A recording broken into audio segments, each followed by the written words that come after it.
جب حج کے لیے جائیں تو تلبیہ کہاں سے پڑھیں گے؟ لبیک اللہم لبیک لا شریک لبیک ان الحمد والنعمت، تلبیہ کہاں سے پڑھیں گے؟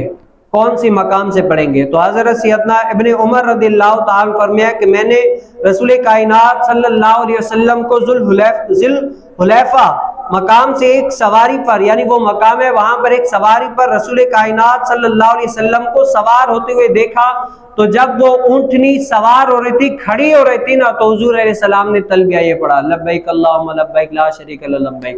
یعنی ذوالحلیفہ یہ ایک مقام ہے، وہاں سے کیا ہے یہ، یعنی حاجی کو یہ تلبیہ پڑھنا ہے سوار، اور ہر محرم کو سوار ہوتے وقت کیا ہے جب سوار ہو اور سواری چلنا شروع کرے نا تو یہ تلبیہ پڑھنا لازمی ہے۔ امام شافعی رحمۃ اللہ تعالی علیہ کا یہی مسلک ہے کہ جب محرم سوار ہونا تو اس کو یہ تلبیہ پڑھنا لازمی ہے، اور ہم احناف کا یہ مسلک ہے کہ نماز احرام سے فارغ ہو کر یہ پڑھا جاتا ہے۔